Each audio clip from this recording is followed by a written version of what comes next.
కార్మికులకు కూలి తగ్గించకుండా చర్యలు తీసుకోవాలి, ఒప్పందం ప్రకారమే కూలి చెల్లించాలి.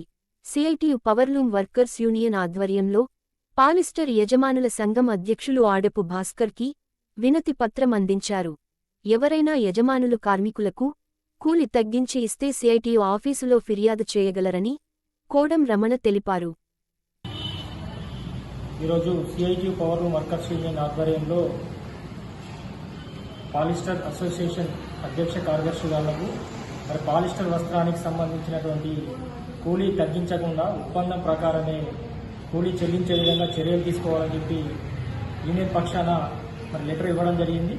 మరి పాలిస్టర్ వస్త్రానికి సంబంధించి మరి కొంతమంది యజమానులు కార్మికులకు సంబంధించి కూలీ తగ్గించి ఇస్తున్నట్లు యూనియన్కు సమాచారం వచ్చింది. దీనివల్ల కార్మికులు మరి ఆర్థికంగా తీవ్రంగా నష్టపోవడం జరుగుతుంది.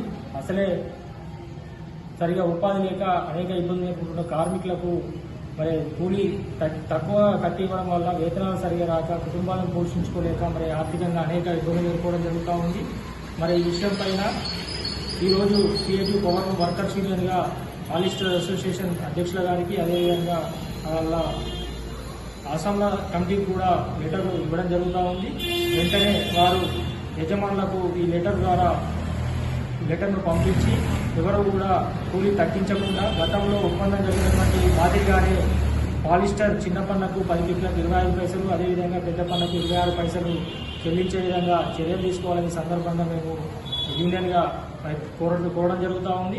ఒకవేళ ఎవరైనా కూలీ తక్కువ చేసి ఇస్తున్నట్లు యూనియన్కు కానీ ఫిర్యాదు ఇట్లా అందితే అక్కడ ఆ యజమాని కావచ్చు ఆసామి వద్ద నుండి పూర్తిగా ఎప్పటి నుంచి కూలీ తక్కువ కట్టించాడో అప్పటి నుంచి ఇప్పటి వరకు కూడా పూర్తిగా కట్టించే విధంగా కూడా యూనియన్ పరంగా చర్యలు తీసుకోవడం జరుగుతుందని చెప్పి కూడా ఈ సందర్భంగా తెలియడం జరుగుతుంది. కావున కార్మికులు ఎవరు కూడా కూలీ తక్కువ తీసుకోవద్దు. ఎందుకంటే మనం ఎంతో పోరాటాలు చేసి సమ్మెలు చేసి పెంచుకున్నటువంటి కూలీని తగ్గించుకోవడం ద్వారా మనకు ఎంతో నష్టపోతాం కాబట్టి ఆ విధంగా ఎవరు కూడా చేయదు. ఎవరైనా కూలీ తక్కువ వేస్తే యూనియన్గా సిఐటియు పవర్లూమ్ వర్కర్స్ ఆఫీస్కి వచ్చి మరి ఫిర్యాదు చేయవలసిందిగా కోరడం జరుగుతూ ఉంది.